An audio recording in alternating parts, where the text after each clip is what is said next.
Ministers recognize this from very early in your ministry. Essentially, what ministers do is show up. They show up at places like homes or funeral parlors or hospitals or nursing facilities or jails or orphanages. They show up when there are deaths and births, when there are illnesses and convalescences and institutionalizations and incarcerations. And what do they do when they show up? Well, they sit. And they listen. And they pray and talk some, but mostly they're simply present. They show up. What other profession in the world places such a singular emphasis on showing up? Never, never underestimate the power of personal presence, of simply showing up. And I think showing up is an essential part of the theology that we have as Christians. We worship a God who showed up to create Adam out of the ground of the earth. We listen to a God who showed up on Mount Sinai to deliver to Moses and the children of Israel the law. We believe in a God who showed up in that Jerusalem temple and called the prophet Isaiah. And as Christians have recognized from the beginning, we believe that God just didn't speak to the world or give the world some great universal truth. The core of the Christian faith is our belief that God became flesh and dwelt among us. The central claim of the Christian faith is that God's most complete revelation is not a book or an idea or a truth, but a person. A person who showed up and lived among us, who died a real death and was raised from the dead.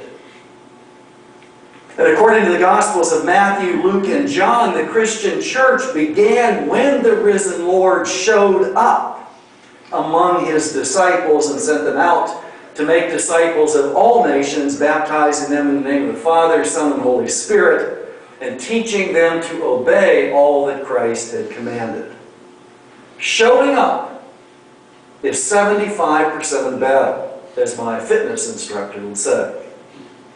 And that's just what so many men don't do.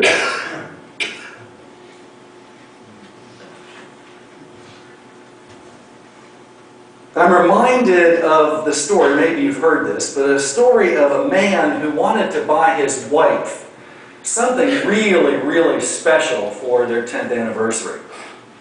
So on his lunch break, he walked into a pet store and saw there in that pet store this beautiful parrot perched on a perch. He went up to the shop owner and said, "How much is that beautiful parrot?" And the shop owner said, without flinching, $10,000.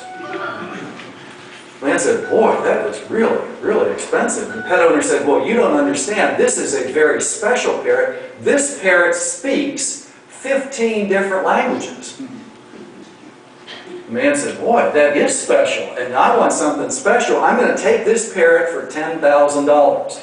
So he takes the parrot and the perch, and he decides he's going to surprise his wife. So he runs home during his lunch break, puts the parrot on the perch in the kitchen, and then leaves to go back to work.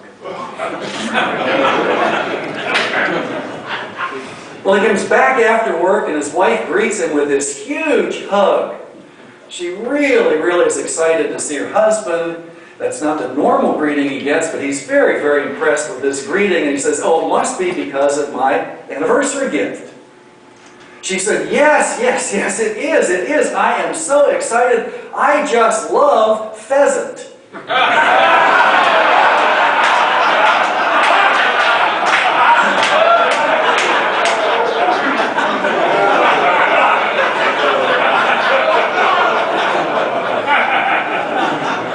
So I killed it, I plucked it, I stuffed it, I put it in the oven. Dinner's in 20 minutes. "Pheasant," the man replied. "Pheasant? That was a $10,000 parrot that spoke 15 different languages.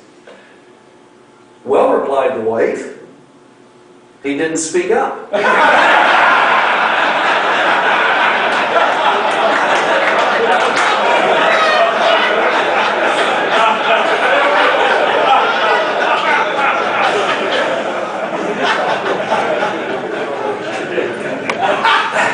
Showing up is 75% of the battle. The other 25% is speaking. Men have a voice, whether they realize it or not. The problem is that men don't always speak up. The problem, if you look historically, is that men have always been teachers. Men have been the ones entrusted with passing on the tradition. You can see this in Judaism, for instance. The role of the male in Judaism, at a Passover Seder, for instance, the male is the leader. The male orchestrates the service. The male is the one who examines the children, who questions the children. The man is the one responsible for passing on the tradition. I've had an experience for the last 2 years with some students of mine. We run programs between semesters at a variety of locations around the world. And for the last 2 Januaries, I've taken students to the San Carlos Apache Reservation in San Carlos, Arizona. And for 10 days, we have lived in Apache homes, and we have eaten Apache food, and we've become accustomed to Apache culture. One of the best parts of the trip is the Sunday event called a sweat ceremony. Now, some of you, if you know anything about Native American traditions, know about a sweat lodge. This is called a sweat ceremony. To describe it just quickly, it's about a 4-hour-long church service in a sauna. It starts at 9 a.m. when they build this huge bonfire to heat these rocks that bake for 3 or 4 hours. And during the time that the rocks are baking, you build the wickiup, which is a low hut that is covered with tarp, airtight, it's dark and airtight and the like in there. And then, when the rocks are ready, the men file in. Normally it's 20 or 25 men file into this small, small tent. And a medicine man comes in with these several rocks. The medicine man starts flicking water on these rocks, and quickly the place fills up with smoke. During that time, 4 songs are sung. And between the singing of those songs, oftentimes accompanied by drumming in a very small area, men share their Apache culture with the younger men. They share their wisdom, they share their insight, they share why the Apache culture has to be continued. For 4 hours, they educate their young people in the confines of this wickiup. They take Apache culture seriously, and they know it's the man's responsibility, particularly to pass that on to young men. Men have a responsibility for speaking up and speaking out about the faith. We have a voice. We often, though, don't use it. We're like that parrot. We simply don't speak up.